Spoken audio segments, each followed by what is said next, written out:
Hello नमस्कार दोस्तों, दिल्ली के प्रादेशिक समाचार के स्टूडियो में आप सभी का बहुत बहुत स्वागत है। दोस्तों यहाँ पर आपको देखने को मिलेगा दिल्ली से जुड़ी सारी बड़ी खबरें, मुख्य समाचार, ब्रेकिंग न्यूज अपडेट के रूप में, इसलिए वीडियो को शुरू से अंत तक जरूर देखिएगा। दोस्तों वीडियो को प्यारा सा लाइक और चैनल को सब्सक्राइब जरूर कर लीजिएगा ताकि दिल्ली से जुड़े कोई भी खबरें छूटे ना पाए। चलिए दोस्तों टाइम वेस्ट न करते आगे बढ़ते हैं खबर की ओर। दिल्ली में भी टीकाकरण शुरू, 301 केंद्रों पर 18 से 45 साल तक के लोगों का होगा वैक्सीनेशन। जी हां, दरअसल आपको बता दें, कोरोना संक्रमण की चेन को तोड़ने के लिए राजधानी दिल्ली में कोविड-19 टीकाकरण मुहिम का तीसरा एवं सबसे बड़ा चरण सोमवार को शुरू हो गया है, जिसके तहत 18 साल से 45 साल तक के आयु वर्ग के लोगों का वैक्सीनेशन होगा। दिल्ली के मुख्यमंत्री मनीष सिसोदिया ने बताया कि शहर के 76 स्कूलों में 301 केंद्र बनाए गए हैं। उन्होंने वेस्ट नगर निगम टीकाकरण केंद्र का दौरा किया है। सिसोदिया ने ट्वीट किया कि दिल्ली में युवाओं का टीकाकरण शुरू हो गया है। हमने 76 स्कूलों में 301 केंद्र बनाए हैं। हमारा लक्ष्य के 300 स्कूलों में इस प्रकार के 3000 केंद्र बनाना है, जो टीके की उपलब्धता पर निर्भर करेगा। दिल्ली में करीब 90 लाख लोग इस चरण में टीकाकरण के लिए पात्र हैं। एक अधिकारी ने बताया कि सरकार ने अधिक से अधिक लोगों के टीकाकरण के लिए स्कूल को टीकाकरण केंद्र बनाए हैं। राष्ट्रीय राजधानी के करीब 500 केंद्रों में अभी तक 45 साल से अधिक आयु के लोगों को टीका लगाया जा रहा था। केरल के मुख्यमंत्री विजयन ने केरल राज्यपाल को इस्तीफा सौंपा। जी हां, दरअसल आपको बता दें, केरल में सत्तारूढ़ मकप्पा नीति एनडीएफ का नेतृत्व करने वाले मुख्यमंत्री पिनराई विजयन ने विधानसभा चुनाव में जीत दर्ज करने के बाद नए मंत्रिमंडल के गठन से पहले सोमवार को मुख्यमंत्री पद के इस्तीफा दे दिया है। विजय दोपहर को राजभवन पहुंचे और राज्यपाल आरपी मोहम्मद खान को अपना इस्तीफा सौंपा। राजभवन से जुड़े सूत्रों ने बताया कि विजयन को नई सरकार के शपथ ग्रहण लेने तक मुख्यमंत्री के रूप में कार्यरत करने के लिए कहा गया है। एनडीएफ ने इतिहास रचते हुए केरल में फिर से सत्ता में वापसी और राज्य में वाम और कांग्रेस के नेतृत्व वाली मोर्चे में सत्ता में वापसी के दशकों पुराने चरण को तोड़ दिया है। केरल में एनडीएफ ने 140 सदस्य विधानसभा में 99 सीट जीत, जबकि विपक्ष यूडीएफ ने 41 सीट जीती। वही भाजपा का खाता भी नहीं खुल सका।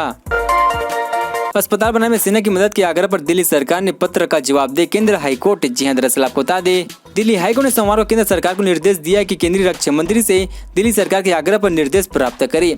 दिल्ली सरकार ने केंद्रीय रक्षा मंत्री राजनाथ सिंह से आग्रह किया कि वह सेना के सहयोग से अस्पताल निर्मित करवाए, जिसमें ऑक्सीजन युक्त बिस्तर और आईसीयू बिस्तर हो, ताकि कोविड-19 रोगियों का इलाज किया जा सके। साथ ही सरकार ने सिंह से ऑक्सीजन के लिए क्रायोजेनेटिक टैंकर की आपूर्ति करने का भी आग्रह किया है। न्यायमूर्ति वीपी सांघी और न्यायमूर्ति रेखापल्ली की पीठ को दिल्ली सरकार के वकील ने सूचना दी कि दिल्ली के उप मुख्यमंत्री ने केंद्रीय रक्षा मंत्री राजनाथ सिंह को रविवार को पत्र लिखकर सेना के सहयोग का आग्रह किया और इस पर अमल करने में 1-2 दिन का वक्त लग जाएगा। रेमडेसिविर बनाने वाली कंपनियों को घरेलू बाजार में दवा बेचने की अनुमति देने की मांग पर केंद्र से जवाब तलब। जी हां, दरअसल आपको बता दें, कोरोना संक्रमण के इलाज में व्यापक तौर पर इस्तेमाल हो रहे रेमडेसिविर बनाने वाली सभी फार्मा कंपनी को घरेलू बाजार में इस दवा की बिक्री करने की अनुमति देने की मांग पर उच्च न्यायालय ने सोमवार को केंद्र सरकार से जवाब मांगा है। न्यायालय ने सरकार के अलावा दवा बनाने वाले शिल्पा, जायंट्स एवं कैंडिला एवं अन्य फार्मा कंपनी को भी नोटिस जारी कर अपना पक्ष रखने को कहा गया है। मुख्य न्यायाधीश DN पटेल और न्यायमूर्ति जसमीत सिंह की पीठ ने केंद्रीय स्वास्थ्य एवं परिवार कल्याण मंत्रालय, केंद्रीय औद्योगिक मानक नियंत्रण संगठन, विदेश व्यापक महानिदेशक को नोटिस जारी किया गया है। पीठ ने यह आदेश दिनकर बाजार की ओर से दाखिल जनहित याचिका पर दिया है। उन्होंने याचिका में कहा कि केवल कुछ ही कंपनियों को घरेलू बाजार में रेमडेसिविर इंजेक्शन बेचने की अनुमति है। याचिका में कहा गया कि अधिकांश कंपनियां सिर्फ निर्यात करने के लिए यह दवा बनाती है। कोरोना मरीजों के लिए सीटी स्कैन की कीमत तय करने पर हाईकोर्ट से दिल्ली सरकार से मांगा गया जवाब। जी हां, दरअसल आपको बता दें, कोरोना वायरस से संक्रमित मरीजों के फेफड़े में संक्रमण की मौजूदगी एवं गंभीरता का पता लगाने के लिए की जाने वाली सीटी स्कैन की कीमत तय करने की मांग पर उच्च न्यायालय ने सोमवार को दिल्ली सरकार से जवाब मांगा है। न्यायालय ने यह आदेश एक जनहित याचिका पर दिया है। याचिका में कहा गया कि तेजी से फैलते कोरोना संक्रमण के मद्देनजर अब जांच घर, पैथोलॉजी, HRTC मनमानी कीमतें लोगों से वसूल रहे हैं। मुख्य न्यायाधीश DN पटेल और न्यायमूर्ति जसमीत सिंह की पीठ ने दिल्ली सरकार को नोटिस जारी करते हुए इस बारे में हलफनामा दाखिल करने का विस्तृत जवाब देने को कहा गया है। दिल्ली वासियों को हफ्ते भर से तेज गर्मी से मिली राहत, तेज हवाओं के साथ हो सकती है बारिश। जी हां, दरअसल आपको बता दें, राजधानी दिल्ली के लोगों को सप्ताह भर से तेज गर्मी से राहत रहेगी। इस दौरान बादलों की आवाजाही बनी रहेगी और तेज हवाओं के साथ बीच बीच में छींटे पड़ने की भी संभावना है। इसके चलते अधिकतम तापमान 37 डिग्री तक पहुंच सकता है। दिल्ली के ज्यादा हिस्सों में रविवार सुबह से तेज चमकीली सूरज निकल रहा है। हालांकि दिन के समय आसमान में बादलों की आवाजाही लगी रही। सफरजंद मौसम केंद्र में दिन का अधिकतम तापमान 39.5 डिग्री सेल्सियस दर्ज किया गया है, तो सामान्य से 1 डिग्री ज्यादा है। वही न्यूनतम तापमान 24.8 डिग्री सेल्सियस रहा। मौसम विभाग का अनुमान है कि अगले 2 दिनों में आसमान में बादलों की आवाजाही लगी रही है। बुधवार, गुरुवार, शुक्रवार के दिन 30 से 40 किलोमीटर प्रति घंटे की रफ्तार से चलने वाली हवाओं के आसार है। गुरुवार, शुक्रवार के दिन तेज हवाओं के साथ हल्की बूंदाबांदी भी हो सकती है। इसके चलते लोगों को फिलहाल तेज गर्मी से निजात मिलती रहेगी।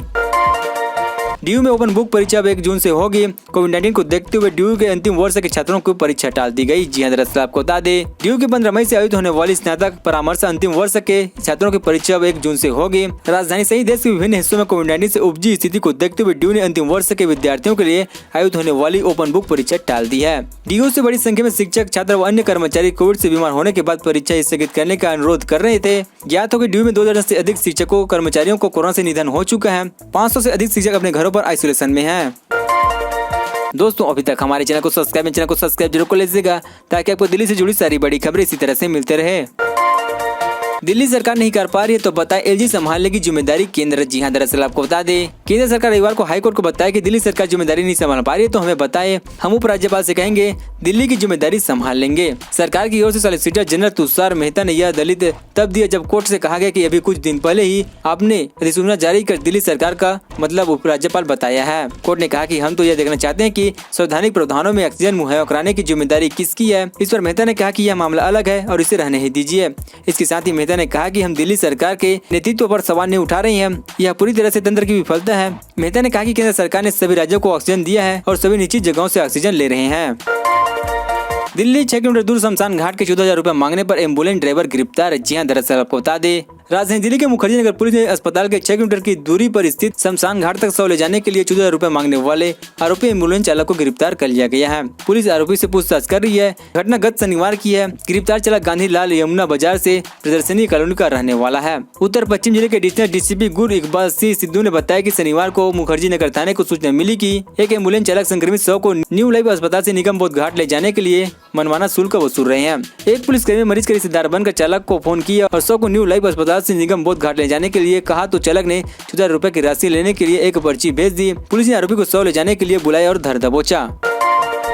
दम तोड़ी इंसानियत महिला की अस्पताल में हुई मौत, कंधा देने नहीं पहुंचे कोई रिश्तेदार, पुलिस बनी मददगार। जी हां, दरअसल आपको बता दें जैतून इलाके में एक महिला की अस्पताल में मौत हो गई है। एम्बुलेंस महिला के शव को उसके घर के बाहर रखकर चली गई। महिला के रिश्तेदार, पड़ोसी से लेकर उसके बेटे तक ने अंतिम संस्कार के लिए साथ नहीं दिया। इसके चलते उसका अंतिम संस्कार नहीं हो सका। ऐसे में सूचना मिलने पर जैतून थाना पुलिस मौके पर पहुंची और महिला का अंतिम संस्कार करवाया।